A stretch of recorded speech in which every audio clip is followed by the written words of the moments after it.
International standards తో latest technology తో quality education అందిస్తుంది సీట్స్ the Creek Planet schools and Ambitus World schools.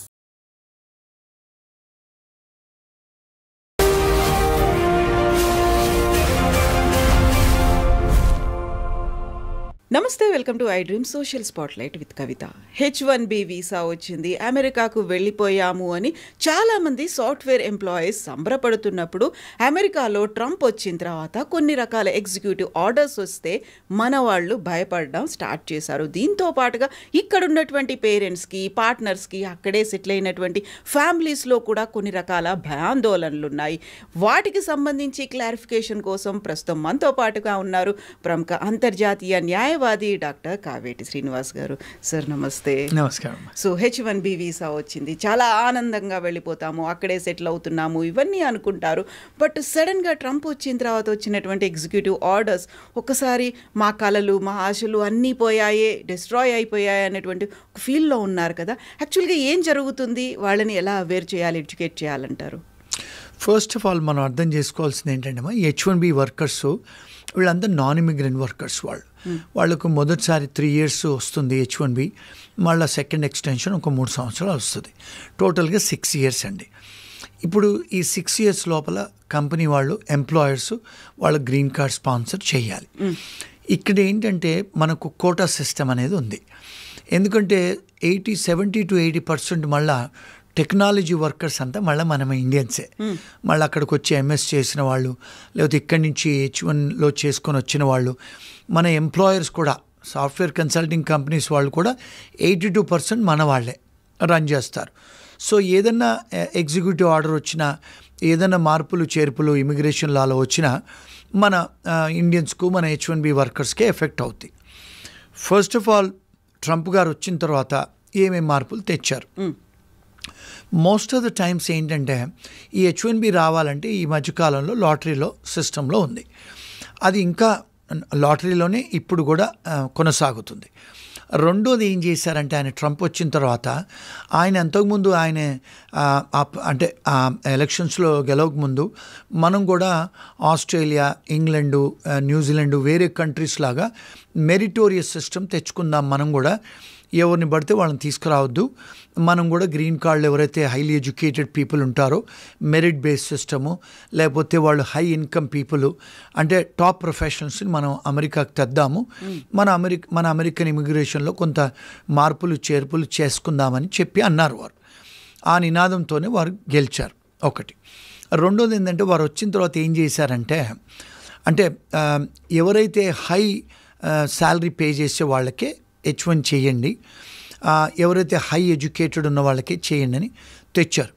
రెండోది ఏంటంటే, ఇప్పుడు అక్కడికి వచ్చిన తర్వాత చాలామంది ఎంప్లాయీస్ ఇప్పుడు ఇక్కడి నుంచి ఎవరైతే వస్తారు కదండి, చాలామంది కొంతమంది నాట్ క్వాలిఫైడ్ పీపుల్ వస్తారు. అంటే వాళ్ళకు బేసికల్గా ఇంగ్లీష్ కూడా సరిగా రాదు, కొన్నిసార్లు ఐటీ స్కిల్స్ కూడా లేని వాళ్ళు వస్తారు.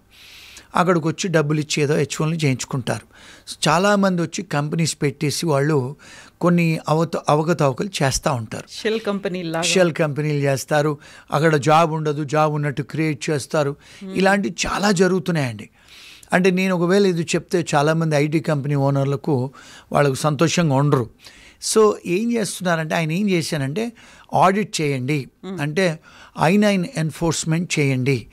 ఫామ్ I9 అంటే ఏమిటి అంటే, ఎవరైతే నాన్ ఇమిగ్రెంట్ వర్కర్స్, స్టూడెంట్స్ ఎవరు వచ్చినా కూడా మీరు వాళ్ళకు అసలు ఉద్యోగం చేసే అర్హత ఉందా లేదా, ఒకవేళ అర్హత ఉంటే చెక్ చేయండి ఇమిగ్రేషన్తోని. రెండోది, ఎంప్లాయర్స్ ఎవరైతే ఉన్నారో వాళ్ళకు అసలు నిజంగా ఆఫీసులు ఉన్నాయా, వాళ్ళకు అసలు నిజంగా ఎంప్లాయ్మెంట్ ఉందా, వాళ్ళకు అసలు ప్రాజెక్ట్స్ ఉన్నాయా, అసలు వాళ్ళు నిజంగానే ఎంప్లాయర్సా. చాలాసార్లు ఏం చేస్తున్నారంటే అండి కవిత గారు, ఇండియాలో ఉండి అమెరికాలో కంపెనీస్ నడిపిస్తారు ఆన్లైన్లో. మరి చాలామంది ఇండియాలో ఉన్నారు ఓనర్లు, మరి అసలు నిజంగా అసలు ఓనర్స్ అక్కడ ఉన్నారా, అసలు నిజంగా ఆఫీస్ ఉందా, వాళ్ళకి అసలు ఆఫీస్ స్పేస్ ఉందా, అంతమంది కూర్చునేటట్టు వాళ్ళ కంప్యూటర్లు, డెస్కులు ఉన్నాయా, అసలు నిజంగా వాళ్ళకి ప్రాజెక్ట్స్ ఉన్నాయా, అంటే బోనఫైడ్ ఎంప్లాయ్మెంట్ ఉందా లేదా, అవన్నీ చెక్ చేయండి, ఆడిట్ చేసి మీరు వాళ్ళకు వీసాలు ఇవ్వండి అని చెప్పి ఆయన పాలసీ తెచ్చారు. ఎగ్జిక్యూటివ్ అంటే ఆర్డర్తో పాటు ఎన్ఫోర్స్ చేయండి అని చెప్పారు. సో ఇవన్నీ మన వాళ్ళు చేసే అవకతవకలకి మన వాళ్ళు భయాలు పడతారు. ఎందుకు? ఉద్యోగం ఉందని చెప్తారు, H1 చేస్తారు, ఉద్యోగం ఉండదు. ఉద్యోగం మరి ఉన్నదని మీరు H1 చేశారు కదా, మరి ఎంప్లాయీకి మీరు ఒక ఆశ కలిగించారు, మరి వాళ్ళకి ఏదైనా ఉద్యోగం కలిగించో శాలరీ ఇవ్వాలి కదా, శాలరీలు ఇవ్వరు. శాలరీ ఇవ్వకపోతే మీకు పే స్టెప్స్ ఉండవు. పే స్టెప్స్ లేకపోతే మీరు ఒకవేళ వేరే వీసా మార్చుకోవాలన్నా, ఒకవేళ మీరు ఇండియాకి వచ్చి స్టాంపింగ్ చేయించుకోవాలన్నా, ఒకవేళ మీరు భార్య బిడ్డలను తెచ్చుకోవాలన్నా, లేకపోతే మీ ఫ్యామిలీని పిలిపించుకోవాలన్నా, లేకపోతే మీరు ట్రావెల్ చేయాలన్నా కూడా, లేకపోతే ఒక వేరే H1 చేసుకోవాలన్నా, లేకపోతే వేరే స్టూడెంట్ వీసా చేంజ్ చేసుకోవాలన్నా, మీ దగ్గర పే స్టెప్స్ లేకపోతే మీకు అర్హత లేదు. సో 90 days వరకే మీరు అక్కడ ఉండొచ్చు, అంటే ఉద్యోగం లేకుండా. కానీ మీకు పే స్టెప్స్ ఉండాలి, అంటే మీకు వాడు ఎంప్లాయర్ పే చేయాలి శాలరీ. ఇవన్నీ చేయరు వాళ్ళు. చేయనప్పుడు వీళ్ళకి అయ్యే ఇబ్బందులు ఇవన్నీ. సో అంటే ఆయన తీసుకొచ్చిన ఎగ్జిక్యూటివ్ ఆర్డర్ ఏంటంటే ఎన్ఫోర్స్ చేయండి అని ఒకటి. రెండోది ఏంటి, ఇప్పుడు ఎవరైతే హై శాలరీ ఉంటారో వాళ్ళకే ఉద్యోగాలు ఇవ్వండి.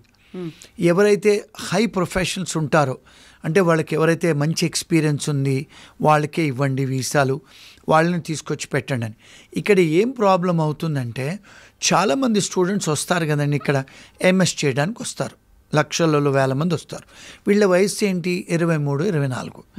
మరి 23, 24 ఏళ్ల వయసు అబ్బాయిలకి అమ్మాయిలకి మరి మీ రెజ్యూమేలో 7 సంవత్సరాలు 8 సంవత్సరాల వర్క్ ఎక్స్పీరియన్స్ ఉందా? అన్నీ ఫేక్ పెడతారు మన వాళ్ళు.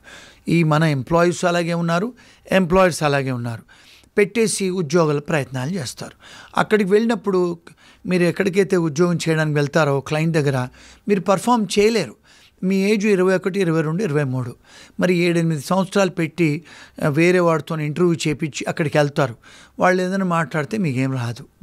సో ఇలాంటప్పుడు మరి వాళ్ళకు తెలుస్తుంది కదా ఇవన్నీ ఫేక్ అని. ఇవన్నిటిని కూడా స్ట్రిక్ట్ చేస్తున్నాడు. సో ఇవన్నీ ఓపెన్గా ఎవరు మాట్లాడరండి. ఇవన్నీ మనలాంటి వాళ్ళు చెప్తే జనాలకి కష్టం.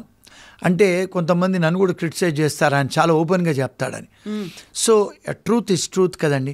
ఇలాంటి అన్నీ చేసినప్పుడు కొన్నిసార్లు ఇమిగ్రేషన్ వాళ్ళు పట్టుకుంటున్నారు, ఎంప్లాయర్స్ని పట్టుకుంటున్నారు, ఎంప్లాయీస్ను పట్టుకుంటున్నారు.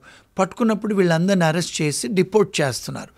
ఈ విషయాలు మన ఫ్యామిలీస్కే కానీ మన హస్బెండ్స్కు, వైఫ్స్కు, మదర్, ఫాదర్స్కు చెప్పరు ఎందుకైంది ఇది అని. మీరు అంటే తెలుసుకోవాలి. మన పేరెంట్స్, మన ఫ్యామిలీస్ కూడా, వైఫ్సే కానీ హస్బెండ్స్నే కానీ తెలుసుకోవాలి మనం. ఏమండి మీరు ఎక్కడ జాబ్ చేస్తున్నారు, ఎంప్లాయర్ ఎవరు, ఆ ఎంప్లాయర్ గురించి రీసెర్చ్ చేశారా, అసలు వాళ్ళు ఆఫీస్కి వెళ్ళి చూసారా? నాకు చాలామంది కాల్ చేస్తారండి, నేను అడుగుతాను మీరు ఎక్కడ ఉన్నారంటే నేను కాలిఫోర్నియాలో ఉన్నాను సార్ అంటారు. మరి మీ ఎంప్లాయర్ ఎక్కడ ఉన్నారంటే న్యూజెర్సీ. మరి ఎప్పుడన్నా మీరు వెళ్ళి న్యూజెర్సీకి వెళ్ళి మీ ఎంప్లాయర్ ఆఫీస్కి వెళ్ళారా, చూసారంటే లేదు సార్ అంటారు. ఎందుకంటే నేను కాలిఫోర్నియాలో ఉన్నాను. మరి మీకు ఎంప్లాయర్ ఎలా తెలుసు అంటే ఫోన్లో, ఆన్లైన్లో. మరి అసలు వాడికి ఆఫీసే లేదు అక్కడ. ఫోన్ నెంబర్, న్యూజెర్సీ అడ్రస్ ఉంటుంది, న్యూజెర్సీ ఫోన్ నెంబర్ ఉంటుంది. ఆ మనిషి ఎక్కడో విజయవాడలో, గుడివాడలో, హైదరాబాద్లో కూర్చొని రన్ చేస్తుంటాడు. ఫోను ఇండియన్ టైమింగ్లో ఎత్తుతాడు, ఫోను అమెరికన్ టైమింగ్లో ఎత్తాడు. మరి నేను అడుగుతాను, మరి మీకు ఎలా తెలుసు, మీరు ఏమైనా రీసెర్చ్ చేశారా? తెలియదు, చేయలేదు. మరి ఇబ్బందులే కదా. H1కు డబ్బులు ఇస్తారు వీళ్ళు, ఇవ్వకూడదు బై లా. H1 చేయించుకుంటారు. H1 అయిన తర్వాత ఉద్యోగం ఉండదు అక్కడ ఉద్యోగం ఉండదు, పేరోల్ ఉండదు. మళ్ళీ 2-3 నెలలు 4 నెలలు అయిన తర్వాత వాడు ఎంప్లాయరు ఆన్సర్ ఇవ్వడు. సో ఇవన్నీ ఇబ్బందులు అయిన తర్వాత లాయర్ల చుట్టూ తిరుగుతారు. మేము ఏం చేయగలుగుతామండి అప్పుడు? సో మేము అడిగిన క్వశ్చన్స్కి ఆన్సర్స్ ఉండవు. So this is the repeated mistakes. అందరూ ఎంప్లాయర్స్ కూడా చేసే మిస్టేక్స్. సో ఇవన్నీ మనం జాగ్రత్తలు తీసుకునేటట్టయితే మనకి ఇబ్బందులు జరగవు. బై లా ఇవన్నీ మనం చూసుకునేటట్టు. ఇంకొకటి కూడా ఎంప్లాయీస్కి ఎక్కడ ప్రాబ్లం అవుతుందంటే, ఈ ఎంప్లాయర్స్ ఈ మధ్యకాలంలో చాలామంది బ్లాక్ లిస్టెడ్ ఎంప్లాయర్స్ ఉన్నారండి. అది డిపార్ట్మెంట్ ఆఫ్ లేబర్ వెబ్సైట్లో కూడా పెట్టున్నాయి. Even immigration and custom enforcement వెబ్సైట్లో కూడా ఆ ఎంప్లాయర్ డీటెయిల్స్ ఉన్నాయి. అవి ఫస్ట్ చెక్ చేసుకోవాలి మనం.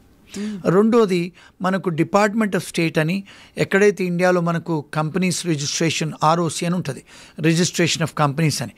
ఎవరైనా కంపెనీస్ గురించి మనం ఆన్లైన్కి వెళ్ళి రీసెర్చ్ చేసుకోవచ్చు.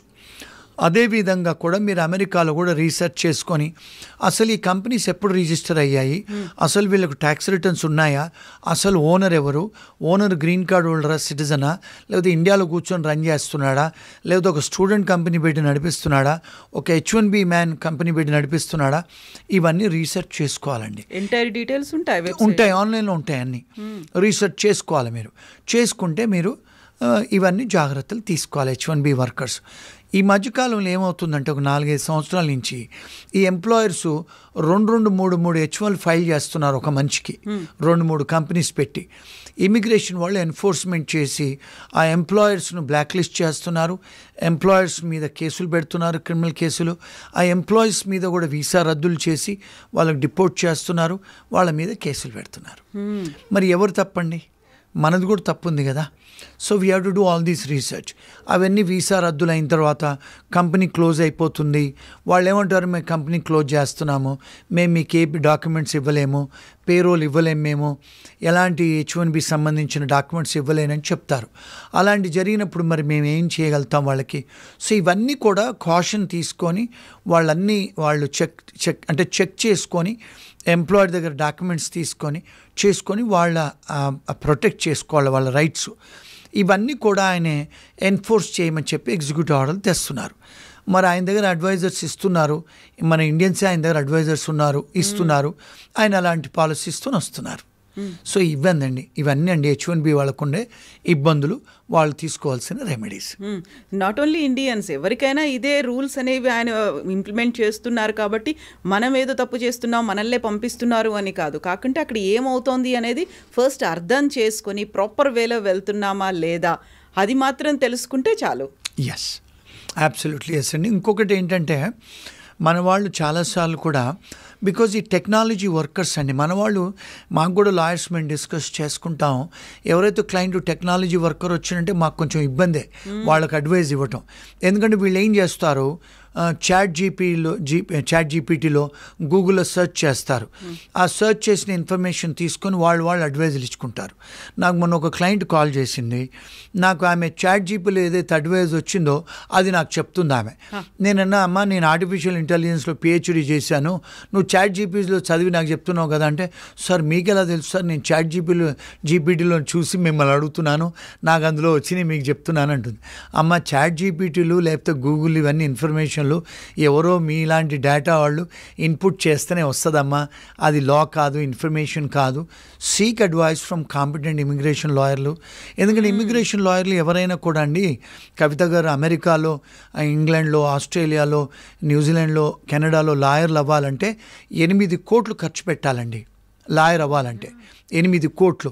మళ్ళీ అంటే మీకు 97-98% మీకు స్కూల్లో కాలేజీలలో మీకు 97-98% ఉంటేనే స్కోరింగ్ ఉంటేనే మీకు లా స్కూళ్ళల్లో స్కూల్ అడ్మిషన్ దొరుకుద్దండి.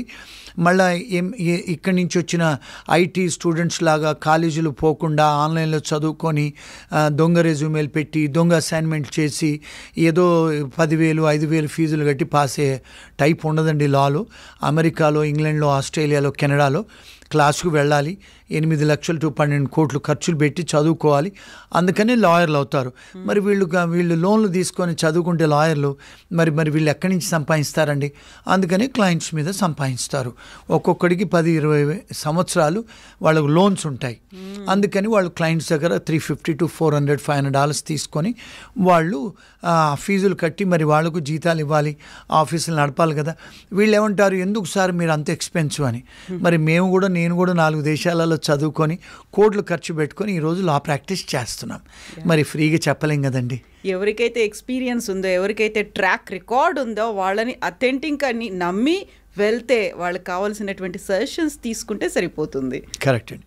లేకపోతే మీలాంటి iDreamలో వచ్చిన వీడియోలు చూస్తే చాలామందికి ఫ్రీ ఉచిత సలహాలు దొరుకుతాయి. ఎస్. సో కావేటి శ్రీనివాస్ గారిని మేము ఇప్పుడు ఎందుకు ఇంటర్వ్యూ చేస్తున్నాము అంటే, he gives that authentic information. దాన్ని ప్రాపర్ వేలో ఎలా అప్రోచ్ అవ్వాలి, ప్రొసీజర్స్ ఏముంటాయి, what to do, what not to do అనేది ఉంటాయి కాబట్టి అవన్నీ క్లియర్గా చెప్తారని. Thank you so much Srinivas. Thank you.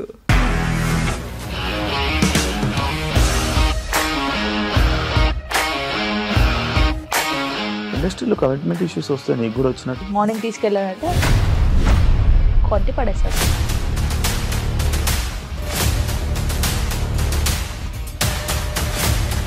కూడా చూడలేదు ఈ సినిమా అని చెప్పడానికి కూడా చాలా ధైర్యం కావాలి. అది నిజం కదా, దాంట్లో ధైర్యం ఏంటి? ఇది నెక్స్ట్ డే ప్లేట్ మార్చేస్తే తప్పు కదా. As of now we are comfortable this అని నేను అనుకుంటున్నాను. రష్మిక గారిది మీది ఒకే ఊరంట కదా?